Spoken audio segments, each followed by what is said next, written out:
दोस्तों नमस्कार। दोस्तों आज का विषय है कि कितने वर्ष पुराना बैनामा या वसीयत या कोई ऐसा दान पत्र आप निरस्त कराने के लिए सिविल न्यायालय में मुकदमा ला सकते हैं। ज्यादातर लोग ये कहते हैं कि 3-4 साल हो गए हैं, 3 वर्ष का तो टाइम ही लिमिटेशन पीरियड है, अब इसके बाद का मामला है निरस्त नहीं होगा। तो इस मामले में आज का जो ये वीडियो विश्लेषण है वो इसी बात पर करते हैं, क्योंकि मैं एज ए एडवोकेट आपको जो जानकारी देना चाहता हूं वो वैसे तो लीगल जानकारी है और एजुकेशनल पर्पस से है। उसका उद्देश्य किसी मुकदमे में आपको कोई कदम उठाने के लिए मैं नहीं कह रहा हूं। कोई मुकदमा आपको करना है तो आप अपने वकील साहब से राय मशवरा लेकर के ही करें, लेकिन आप एजुकेशनल पर्पस से इस बात को समझ लें कि जब तक आपके नॉलेज में माने लिखा पढ़ी में रिटन में कोई बैनामा, कोई वसीयत या कोई दान पत्र नहीं आ जाता है तब तक आपको उसका नॉलेज कैसे है। और जिस दिन वो डेट ऑफ नॉलेज माने जिस दिन आपको उस बैनामे का ज्ञान हो गया, जानकारी हो गई, उसके 3 वर्ष बाद तक आप कभी भी उसको निरस्त कराए जाने का मुकदमा ला सकते हैं। अब होता क्या है, जैसे मान लीजिए कोई बैनामा हुआ, उस बैनामे से दाखिल खारिज नहीं हो पाया, खतौनी आपने देखी नहीं, और वो बैनामा आपके विरुद्ध ही था, माने आपको जिनसे जमीन प्राप्त हुई है, जिनसे प्रॉपर्टी मिली है, उस प्रॉपर्टी के मूल स्वामी ने मान लेते हैं किसी को कोई बैनामा कर दिया था। अब उस बैनामे का प्रतिफल मिला नहीं मिला वो एक अलग विषय है। आज आपको जानकारी हुई, जब कोई डिस्प्यूट हुआ, कब्जा आपका ही है, उस व्यक्ति ने जिसने बैनामा कराया हुआ था उसने आपके कब्जे में कोई हस्तक्षेप किया, पुलिस और प्रक्रियाएं बढ़ी, शिकायतें बढ़ी, तो कहीं वो बैनामे की फोटोकॉपी या उसने उसका विवरण खोल दिया तो आपकी जान नॉलेज में आ गया। अब मान लीजिए कि बैनामा 1980 का है और 2026 में आपकी जानकारी में आया है और वो आपके ही विरुद्ध है, आपका नाम राजस्व अभिलेखों में है और आप कब्जे में भी है, तो आप ऐसे बैनामे को चैलेंज करने के लिए, चूंकि आज आपके नॉलेज में आया है, आप उसको चैलेंज कर सकते हैं और उसको निरस्त कराए जाने का मुकदमा ला सकते हैं। इसमें कोई इलीगलिटी नहीं है। यद्यपि मैं मुकदमेबाजी उकसाना नहीं चाहता, मेरा कोई उद्देश्य कोई मुकदमेबाजी उकसाने का नहीं है, लेकिन कम से कम सही ज्ञान तो आप लोगों को हो जाए। हमारे जो सम्मानित व्यूअर्स हैं, जो हमारे चैनल पर हैं, चैनल देखते हैं, उनकी जानकारी में ये बात आ जाए कि अगर कोई बैनामा बहुत पुराना है और हमारी जानकारी में नहीं है, वैसे हो सकता है आपको पता हो बैनामे के बारे में, लेकिन रिटन में कहीं आपने नहीं देखा है। कोई कह रहा है कि हमारे पास बैनामा है, आपको पता नहीं है, ना कहीं उसका रिकॉर्ड आपने देखा है। तो जिस दिन आपके सामने वो रिकॉर्ड आता है, वो जानकारी आती है, तो ऐसे बैनामे को रिजेक्ट कराए जाने का मुकदमा, कैंसिलेशन ऑफ सेल डीड का मुकदमा या कैंसिलेशन ऑफ बिल का मुकदमा या कैंसिलेशन ऑफ गिफ्ट डीड का मुकदमा आप सक्षम सिविल न्यायालय में ला सकते हैं। सक्षम वर्ड इसलिए प्रयोग कर रहा हूं, अगर वो सिविल जज जूनियर डिवीजन का मामला है तो जूनियर डिवीजन में लाइए, अगर वो सीनियर डिवीजन का मामला है तो सीनियर डिवीजन में लाइए, अगर वो किसी ग्राम न्यायालय में आने वाला मामला है तो ग्राम न्यायालय में लाइए।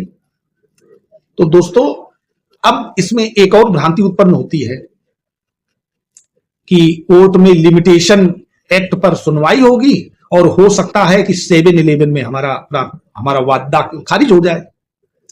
तो दोस्तों जब आप अपने वकील साहब से वो पैरा लिखवाते हैं जिसमें वाद का कारण, काज ऑफ एक्शन कब उत्पन्न हुआ, तो काज ऑफ एक्शन जिस दिन से उत्पन्न हो रहा है उसके 3 वर्षों के भीतर दावा पहुंच जाना चाहिए कोर्ट में। अगर तब तक नहीं पहुंचता है तो आपका दावा टाइम बार्ड हो जाएगा, और अगर एक बार दावा टाइम बार्ड हो गया तो टाइम बार्ड दावा दाखिल नहीं हो सकता। अपील आपकी टाइम बार्ड दाखिल हो सकती है, रिवीजन टाइम बार्ड हो दाखिल हो सकता है, आपका दावा दाखिल है और खारिज हो गया तो उसका रेस्टोरेशन टाइम बार्ड है, वो भी धारा 5 लिमिटेशन एक्ट के साथ दाखिल हो सकता है।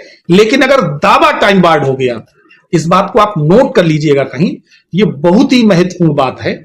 हमने चूंकि कई एडवोकेट्स को देखा है, हमारे विद्वान साथियों को देखा है कि वो दावा दाखिल करते समय धारा 5 का प्रार्थना पत्र देते हैं।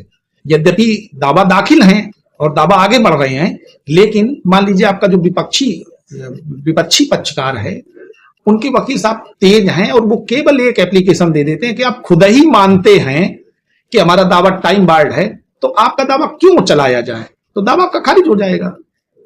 तो अगर आपका दावा काज ऑफ एक्शन जिस दिन उत्पन्न हो रहा है उसके 3 वर्ष 1 दिन बाद दाखिल हुआ है तो वो टाइम बार्ड है।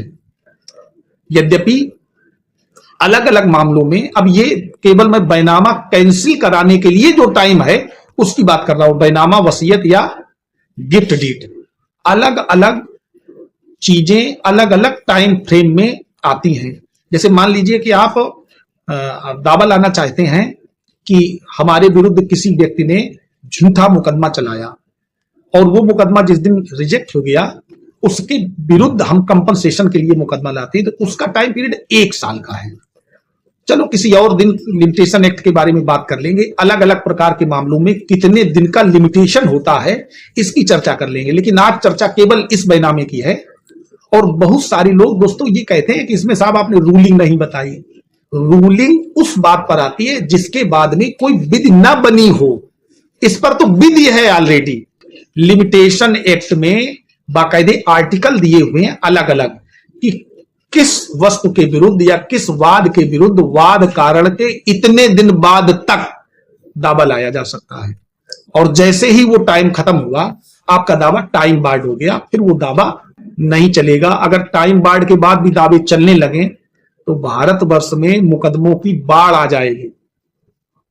तो दोस्तों आप बहुत गौर से समझ लें कि जिस दिन आपको जानकारी होती है, अब जानकारी में जब आप उसकी सर्टिफाइड कॉपी लेते हैं, मान लीजिए आपने 10 साल पहले किसी डॉक्यूमेंट की सर्टिफाइड कॉपी ली थी, आपके विपक्षी को पता है, आपने फिर नई कॉपी निकलवाई, आपने दावा दाखिल कर दिया, तो वो आपकी 10 साल पुरानी जो कॉपी है उसको दाखिल कर देंगे, साहब इनको जानकारी थी, आपका दावा खारिज हो जाएगा।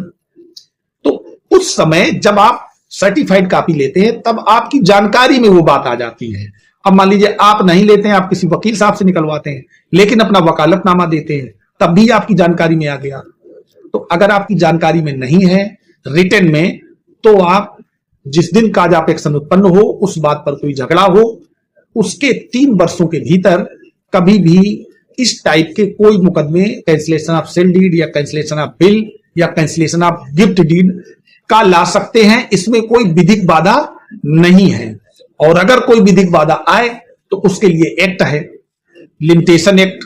लिमिटेशन एक्ट में आप चाहें तो एक पैरा बढ़ा दें कि वादी को फला फला तिथि को इस बैनामे की जानकारी हुई, इस कूट रचित या तथाकथित या इस विवादित बैनामे की जानकारी हुई, जिसके 3 वर्ष के भीतर वादी ने अपना दावा प्रस्तुत किया है, अस्तु दावा वादी परिसीमा के अंदर है। ये आप शुरू से ही लेके चलें, क्योंकि इस पर एक वाद बिंदु जरूर बनेगा, अपोजिट पार्टी कहेगी कि इनका दावा काल बाधित है। तो दोस्तों अगर ये टॉपिक अच्छा लगा हो, इस पर आप लोगों को कोई और बात समझनी हो तो कमेंट्स करके पूछ सकते हैं। मुझे समय मिलता है तो मैं जरूर आपके कमेंट्स का जवाब देता हूं। धन्यवाद।